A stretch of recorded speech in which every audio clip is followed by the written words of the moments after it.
नमस्ते सभी को। मैं लोकेश चिनगर, शिक्षक केंद्रीय विद्यालय तिरुवारूर। आज मैं आपको इस वीडियो के माध्यम से या इस सेशन में आपको मिठाई वाला पाठ के प्रश्न उत्तर पढ़ाने जा रहा हूं। तो आप देखिए इस वीडियो को, इसमें सभी प्रश्नों के उत्तर आपको मिल जाएंगे।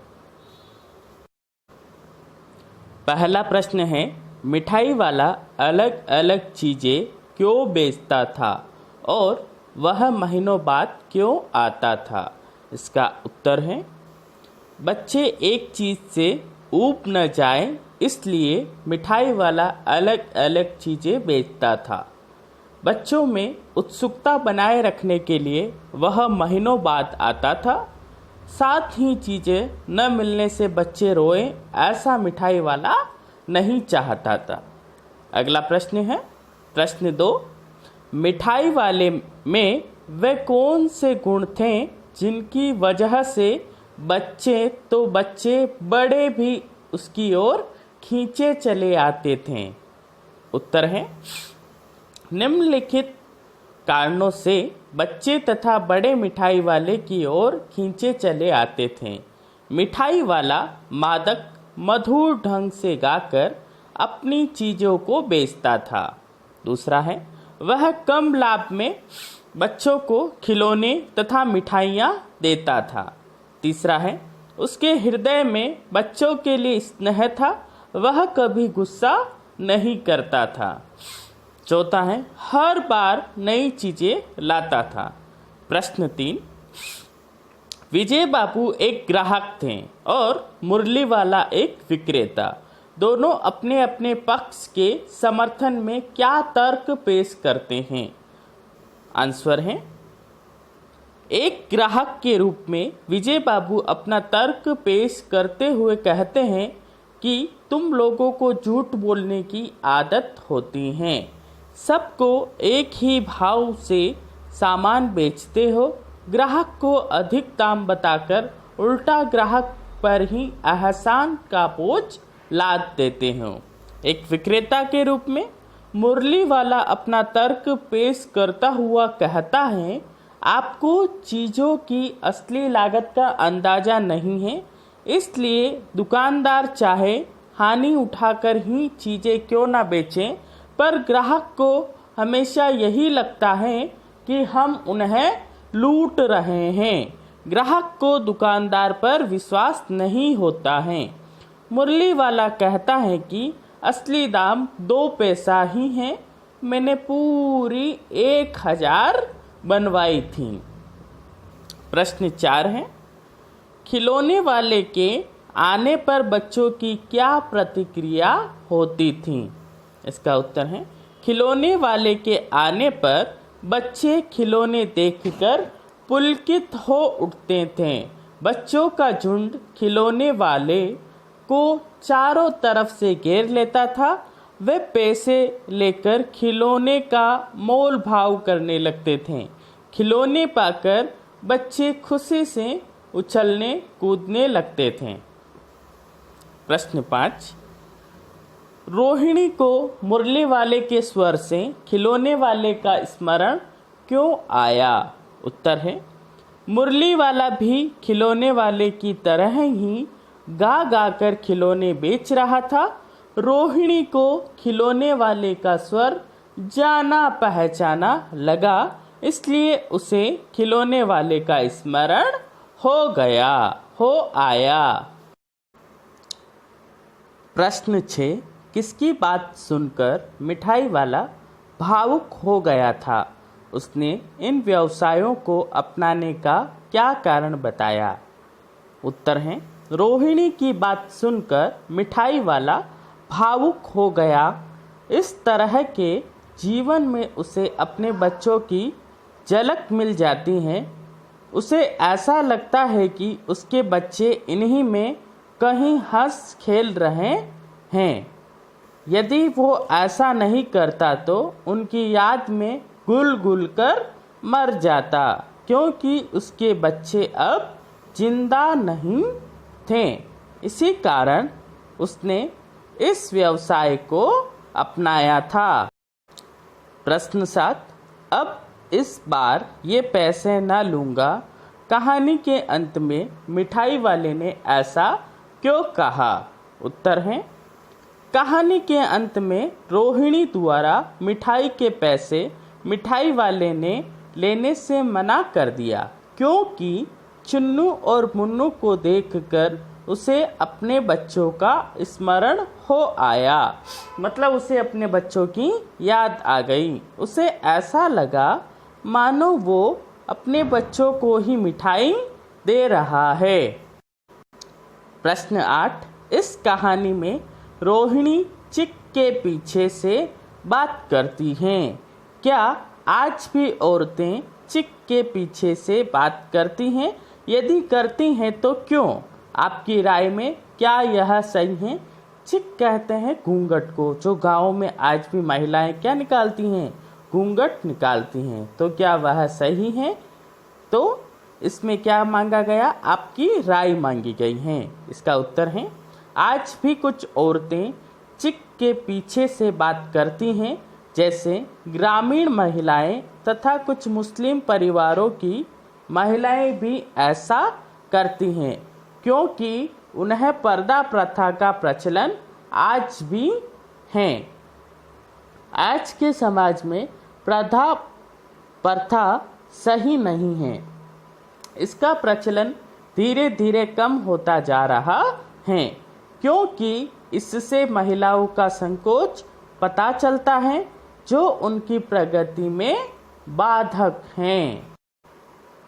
अगला है कहानी से आगे। कहानी से आगे में प्रश्न 1, मिठाई वाले के परिवार के साथ क्या हुआ होगा? सोचिए और इस आधार पर एक और कहानी बनाइए। उत्तर है, मिठाई वाले का परिवार अवश्य ही किसी दुर्घटना का शिकार हुआ होगा। कहानी, एक गांव में एक मिठाई वाले की दुकान थी। तरह तरह की मिठाइयाँ वह बेचा करता था। छोटे बड़े सभी उसकी मिठाइयाँ शौक से खाते थे। दुकान के साथ ही उसका घर भी था। जब भी दुकान पर कोई ग्राहक न होता, वह अपने बच्चों के साथ खेलता और खुश होता था। उसके बच्चे बहुत शालीन थे, कभी भी उसे किसी बात के लिए परेशान न करते थे। एक दिन वह अपनी पत्नी व बच्चों के साथ गांव में किसी रिश्तेदार की शादी में गया। खुशी खुशी गांव वालों ने भी उसकी सारी तैयारियां करवाई। उसने कपड़े, गहने, बच्चों का सामान, बहुत कुछ खरीदा। गांव के कुछ लोग उसे स्टेशन तक छोड़ने भी गए। रेलगाड़ी में पत्नी, बच्चे व वह स्वयं सभी बहुत खुश थे। अचानक तेज रफ्तार से चलती गाड़ी के कुछ डिब्बे रेल की पटरी से उतर गए। वह पूरी तरह से उलट गए। न जाने कितने ही लोग इस हादसे में मर गए। मरने वालों में उसकी पत्नी व बच्चे भी थे। मिठाई वाला तो जैसे पागल ही हो गया। वह गांव वापस आ गया।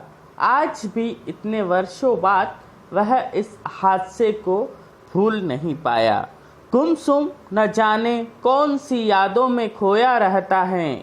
अपनी सारी यादों को ताज़ा रखने के लिए उसने अपने घर को एक अनाथ आश्रम बना डाला। न जाने अनाथ बच्चों को पालने में वह कौन सी खुशी प्राप्त करता है। प्रश्न 2 है, हाट, मेले, शादी आदि आयोजनों में कौन कौन सी चीज़ें आपको सबसे ज़्यादा आकर्षित करती हैं?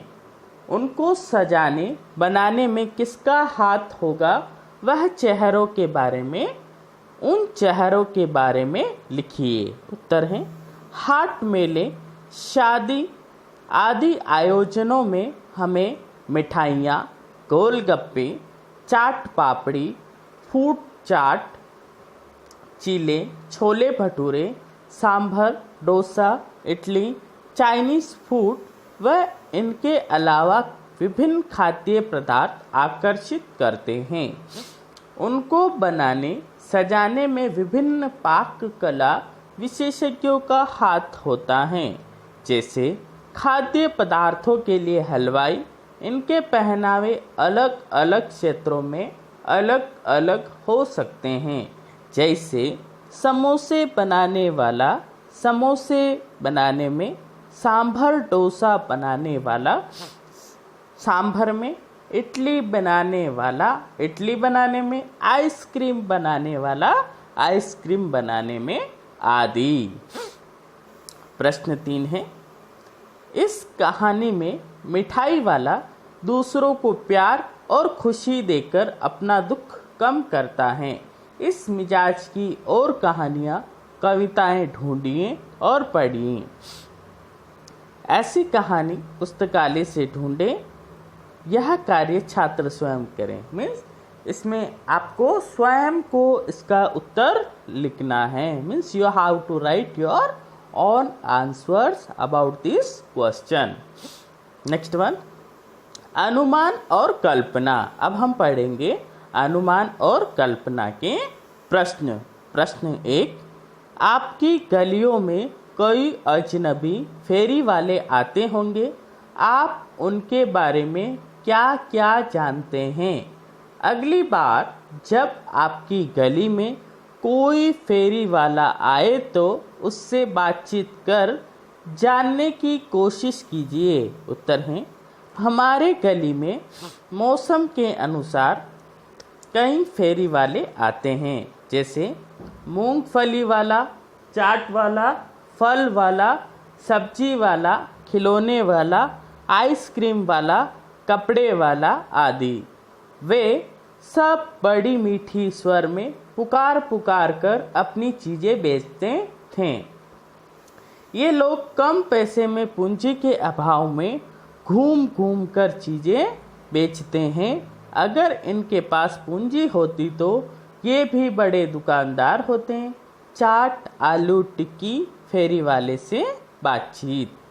बालक, ए चाट वाले भैया, 10 रुपए के कितने टिक्की दिए हैं? चाट वाला, 5 के 1 और 10 रुपए के 2 टिक्की। बालक, 10 रुपए के 3 आते हैं। चाट वाला, मेरे आलू के टिक्की विशेष प्रकार के हैं, मैं तो 10 रुपये का एक ही देता हूँ। बालक, अच्छा, 20 रुपए का आलू टिक्की दे दो। है ना, ये था संवाद या बातचीत बालक और चाट वाले के बीच में। अगला है प्रश्न 2, आपके माता पिता के ज़माने से लेकर अब तक फेरी की आवाज़ों में कैसा बदलाव आया है? बड़ों से पूछकर लिखिए।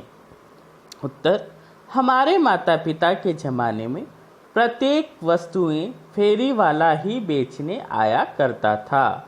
वह मधुर स्वर में गा गा कर अपना सामान बेचा करते थे। फेरी वाला प्रायः सभी तरह की वस्तुएं लाया करते थे, लेकिन आजकल फेरी वालों की संख्या में काफ़ी कमी आ गई है। लोग प्रायः ब्रांडेड सामान खरीदना पसंद करते हैं, अतः वे अधिकतर दुकान से सामान लेते हैं। फेरी वाले पहले की तरह मधुर स्वर में गाते हुए नहीं चलते हैं। अब उनके मीठे स्वर में कमी आ गई है।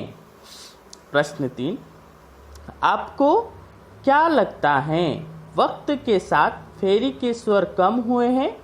कारण लिखिए। इसका उत्तर है, यह सही है कि वक्त के साथ फेरी के स्वर कम हुए हैं, क्योंकि लोगों की रुचि फेरी वालों से सामान खरीदने में कम होती जा रही हैं। आगे हैं भाषा की बात। भाषा की बात में प्रश्न 1 है, मिठाई वाला, बोलने वाली गुड़िया, ऊपर वाला का प्रयोग है। अब बताइए, वाला से पहले आने वाले शब्द संज्ञा, सर्वनाम, विशेषण आदि में से क्या हैं? ऊपर लिखे, दूसरा है ख, ऊपर लिखे वाक्यांशों में उनका क्या प्रयोग हैं? उत्तर क, मिठाई वाला शब्द संज्ञा है तथा बोलना क्रिया है। ख, मिठाई वाला शब्द विशेषण है जबकि बोलने वाली गुड़िया में गुड़िया संज्ञा है। जबकि बोलने वाला शब्द विशेषण है जो गुड़िया की विशेषता बता रहा है। प्रश्न 2 है। प्रश्न 2, मुझे ज़्यादा वक्त नहीं, जल्दी से 2 ठो निकाल दो। उपर्युक्त वाक्य में ठो के प्रयोग की ओर ध्यान दीजिए। पूर्वी उत्तर प्रदेश और बिहार की भाषाओं में इस शब्द का प्रयोग संख्यावाची शब्द के साथ होता है, जैसे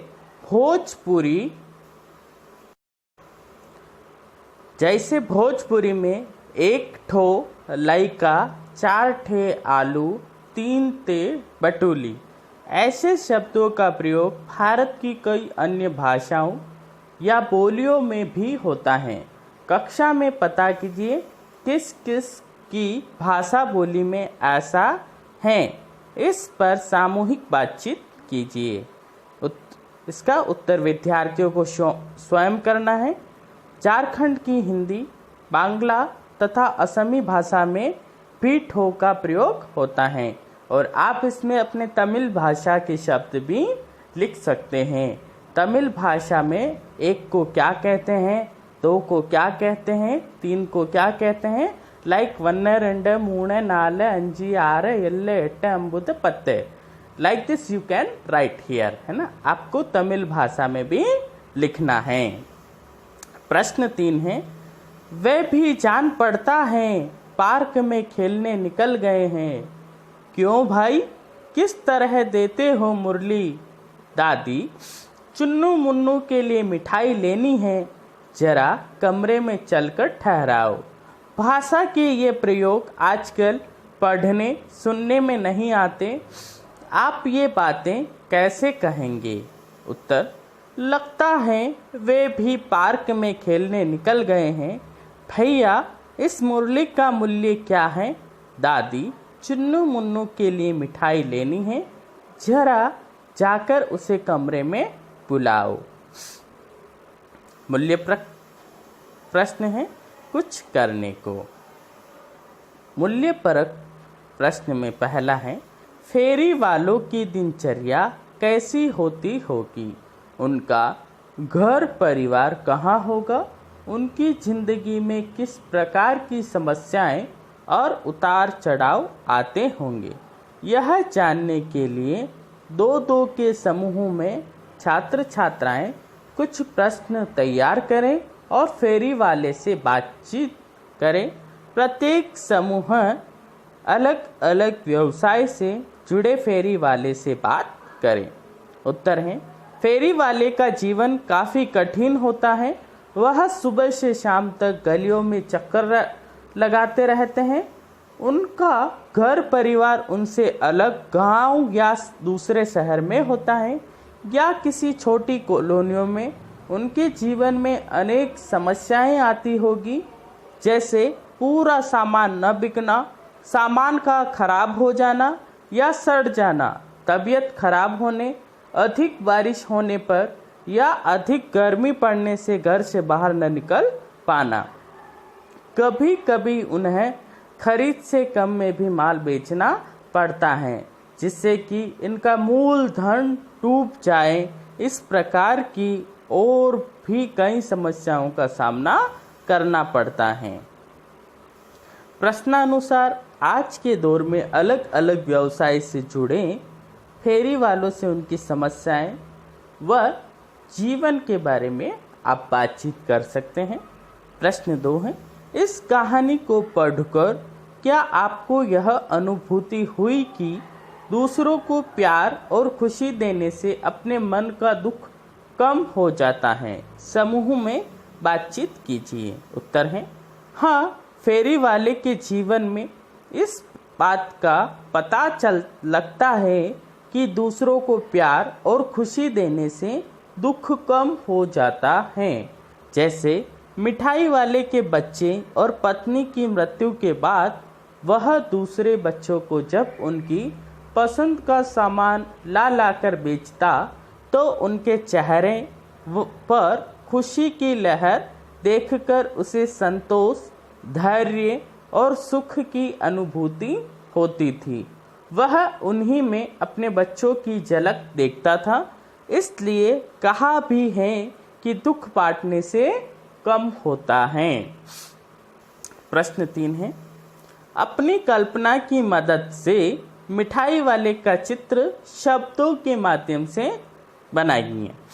उत्तर, मिठाई वाला मीठा स्वर, लंबा दुबले पतले शरीर, भूरी भूरी आंखें, सिर पर टोकरी, पैरों में चप्पल, पजामा, कुर्ता पहने, कंधे पर गमछा लिए चलता होगा। वह सिर पर पगड़ी बांधता होगा। उसके कंधों पर फेरी का सामान होता होगा जिसमें खट्टी मीठी स्वादिष्ट सुगंधित गोलियां होगी। जब वह मीठी स्वर में आवाज़ लगाते हुए गली में आता होगा तो बच्चे दौड़कर उसे घेर लेते होंगे। तो आज का जो हमारा ये वीडियो था मिठाई वाले पार्ट के प्रश्न उत्तर से संबंधित था। यदि आपको यह वीडियो पसंद आया हो तो आप इसको लाइक और चैनल को सब्सक्राइब कर सकते हैं। आप सभी का वीडियो देखने के लिए बहुत बहुत धन्यवाद।